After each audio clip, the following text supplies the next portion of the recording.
श्लोक 27 अध्याय 7।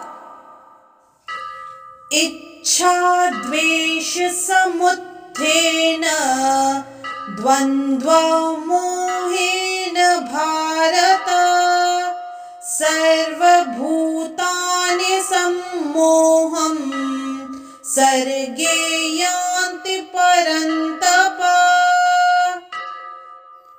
इस श्लोक के संदर्भ में एक दोहा सटीक बैठता है।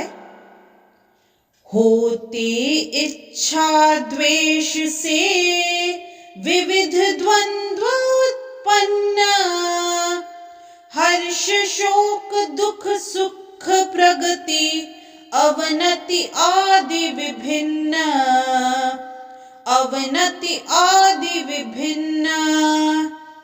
यही द्वंद्व इस जीव का दृढ़ करते अज्ञान। हे अर्जुन हे परंतप द्वंद्व मोह यह जान, द्वंद्व मोह यह जान। इस श्लोक में श्री कृष्ण अर्जुन को कहते हैं, हे भरतवंशी, हे शत्रु विजेता, समस्त जीव जन्म लेकर इच्छा तथा घृणा से उत्पन्न द्वंद्वों से मोहग्रस्त होकर मोह को प्राप्त होते हैं। यदि इस श्लोक का विस्तार करें तो जीव की स्वाभाविक स्थिति शुद्ध ज्ञान रूप परमेश्वर की अधीनता है।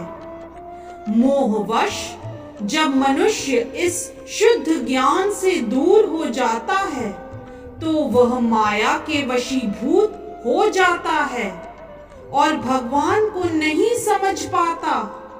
यह माया इच्छा तथा घृणा के द्वंद्व रूप में प्रकट होती है। इसी इच्छा तथा घृणा के कारण मनुष्य परमेश्वर से तदाकार होना चाहता है और भगवान के रूप में कृष्ण से ईर्ष्या करता है।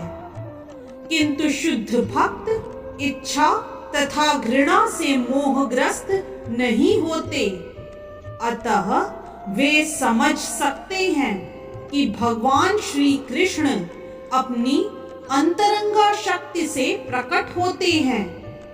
पर जो द्वंद्व तथा अज्ञान के कारण मोहग्रस्त हैं, वे सोचते हैं कि भगवान भौतिक अर्थात अपरा शक्तियों द्वारा उत्पन्न होते हैं। यही उनका दुर्भाग्य है।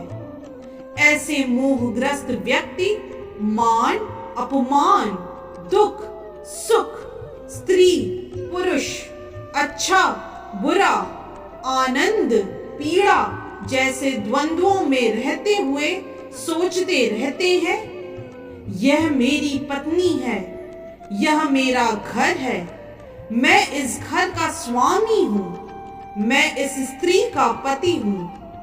ये ही मोह के द्वंद्व हैं। जो लोग ऐसे द्वंद्वों से मोहग्रस्त रहते हैं वे निपट मूर्ख हैं और वे भगवान को नहीं समझ सकते। इस तरह से श्लोक 27 अध्याय 7 की व्याख्या यही संपन्न होती है। जय श्री कृष्ण। यदि आज का वीडियो आपको पसंद आया तो कृपया लाइक सब्सक्राइब कमेंट और शेयर करना न भूलें।